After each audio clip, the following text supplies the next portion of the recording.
Jangan lupa subscribe YouTube channel Official iNews dan nyalakan loncengnya. Satreskrim Polrestabes Semarang berhasil mengungkap kasus pembunuhan terhadap seorang wanita pemandu lagu yang ditemukan tewas dengan kondisi sebagian tubuh terbakar. Pelaku menghabisi nyawa korban usai keduanya berkencan di kamar kos korban. Butuh uang untuk biaya hidup, jadi alasan kasus pembunuhan tersebut.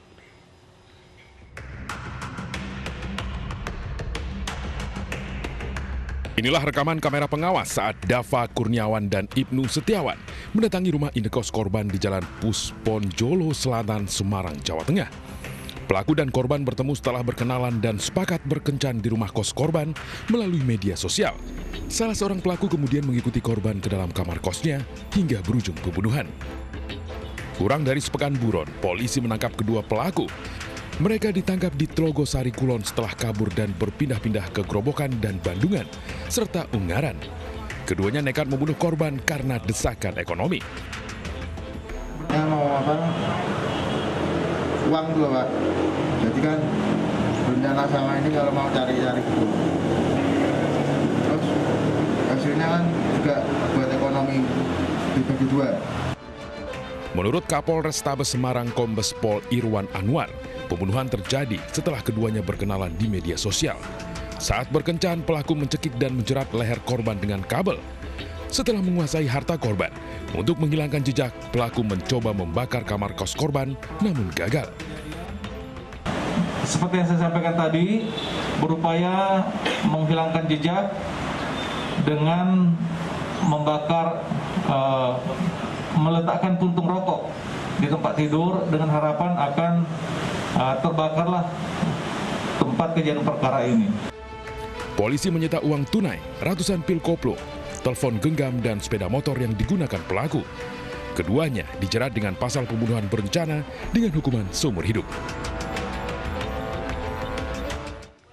Seorang perempuan warga desa Banyu Urip, Kecamatan Ngampel, Kendal, Jawa Tengah meninggal dunia setelah mengeluh sakit di kepala. Sebelum meninggal, korban sempat curhat kepada tetangga dianiaya anak kandungnya.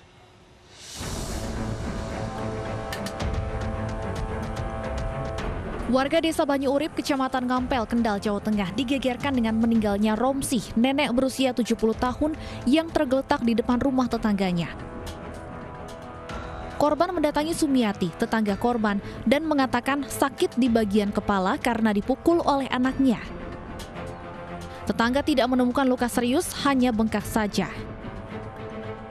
Selang beberapa waktu, korban tersungkur dan tergeletak di depan rumah Sumiati, tidak sadarkan diri. Polisi masih menunggu hasil otopsi untuk memastikan penyebab kematian.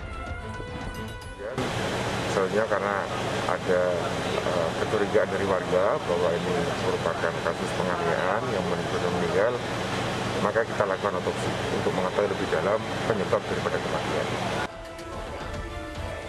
Sementara anak korban Mustari alias Basir yang tinggal bersama selama ini ditahan di Polsek Pegandon. Polisi belum bisa meminta keterangan karena anak korban mengalami gangguan jiwa.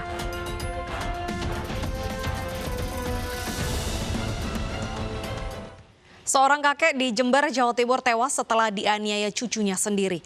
Korban dianiaya saat melerai pelaku saat bertengkar dengan istrinya hanya perkara mie instan.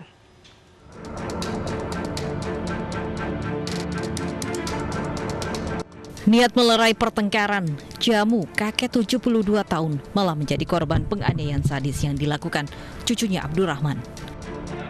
Tangis haru keluarga pun pecah di depan jasad Jamu di rumah duka sekaligus lokasi pembunuhan.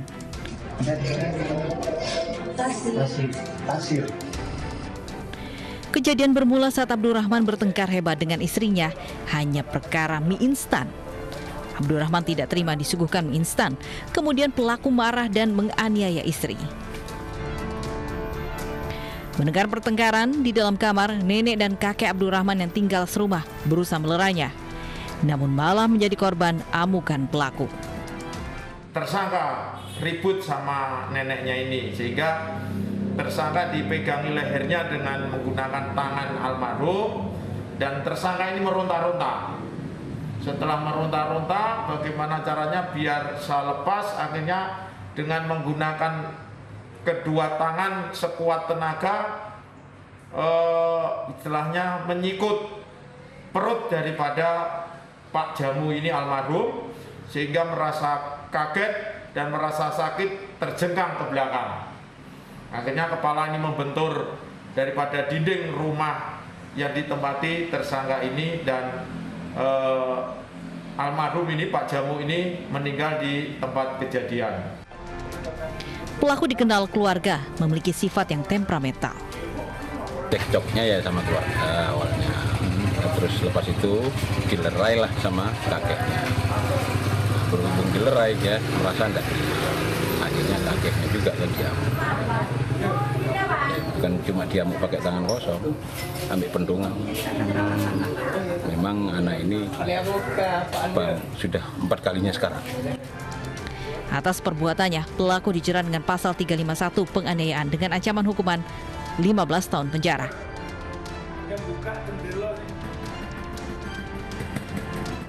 Polisi akhirnya menangkap pembakar pacar hingga tewas di Cianjur, Jawa Barat. Pelaku ternyata residivis kasus pembunuhan yang pernah dihukum 12 tahun penjara.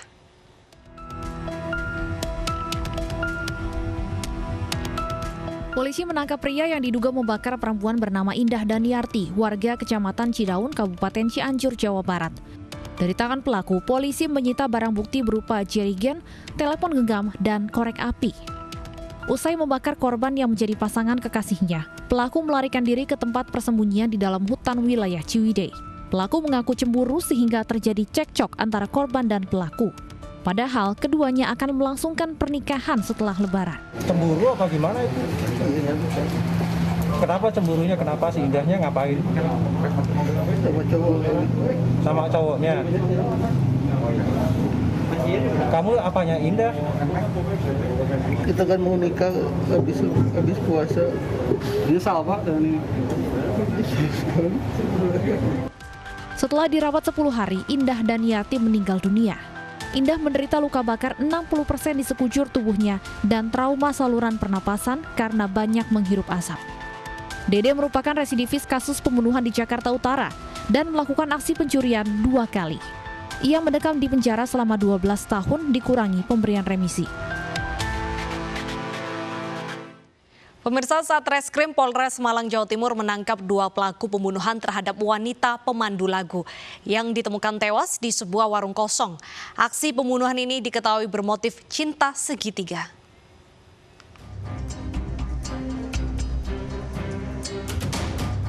Dua pelaku pembunuhan terhadap wanita pemandu lagu yang ditangkap Satreskrim Polres Malang, Jawa Timur ini diketahui atas nama Wahyudi dan Adi Prayitno. Kedua pelaku ditangkap di lokasi berbeda. Wahyudi ditangkap di daerah Gempol, Pasuruan, sedangkan Adi Prayitno ditangkap di tempat kerjanya, daerah Pakis Aji, Kabupaten Malang. Pembunuhan ini bermula saat Wahyudi bersama beberapa temannya mengunjungi kafe tempat korban dan temannya Amel bekerja. Korban mendatangi pelaku dan melabrak hingga terjadi adu mulut.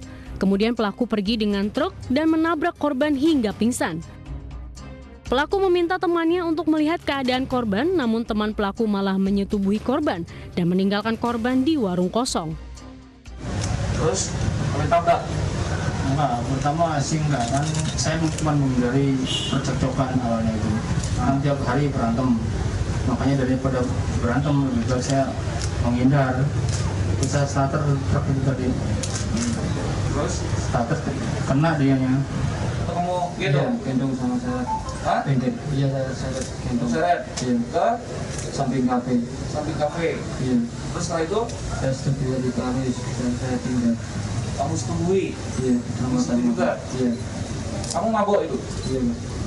Terus setelah itu, pada saat kamu setubui dia masih hidup? Iya, masih.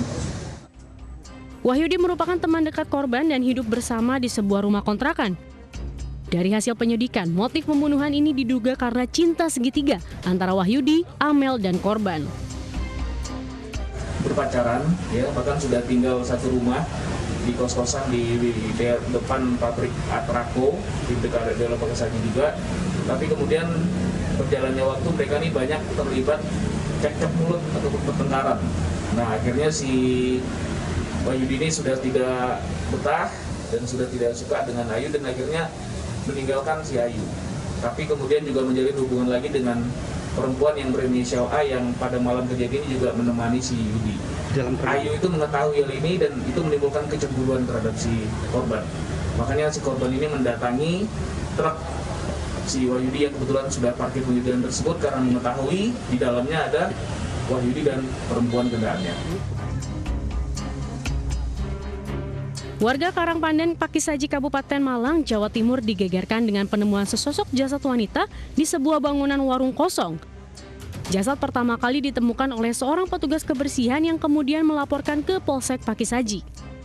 Polisi yang mendapatkan laporan langsung melakukan olah TKP dan evakuasi korban ke rumah sakit untuk diotopsi. Identitas korban diketahui bernama Ayu, 28 tahun, warga desa Sidorahayu, Kecamatan Wagir, Kabupaten Malang. Korban berprofesi sebagai pemandu lagu.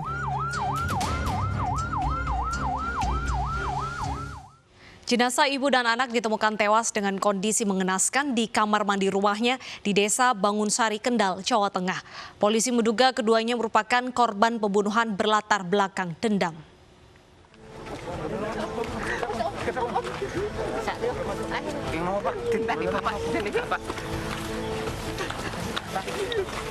Pelajar SMA ini bingung dan emosi saat mengetahui ibu dan neneknya tewas dengan keadaan mengenaskan di dalam rumahnya. Saat kejadian, pelajar yang bernama Jovan ini tengah tidak berada di rumah.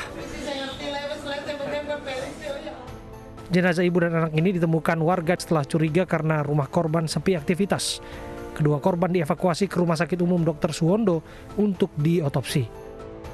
Dugaan awal pembunuhan ini bermotif dendam lantaran tidak ada barang berharga milik korban yang hilang dari dalam rumah. Nganu itu di kamar mandi, diketahui di kamar mandi. Saat itu pintunya memang dikunci atau gimana? Dikunci, udah dikunci lah, jadi dibuka enggak karena terdobrak. Tuh. Lukanya apa? Jawabannya lukanya apa? Ya katanya itu lukanya di sini. Ini yang kepala, ya? tua, sini, terus sini apa ya? Terus yang muda, yang sini, dan yang sini. Korban 2 orang. 2 orang ya. Statusnya ibu dan anak gitu. Ibu dan anak. Ibu dan anak. Korban ditemukan di ruang apa nih? Di kamar mandi. Di kamar mandi. Di kamar mandi. Ya. Motif masih kita perdalam, nanti kita selidiki dan segera terungkap. Dugaan sementara kan? Dugaan sementara pelaku ini karena dendam. Dendam ya? Ya. Jadi bukan motif perampokan ini? Tidak murni. Polisi kini memburu pembunuh kedua korbannya.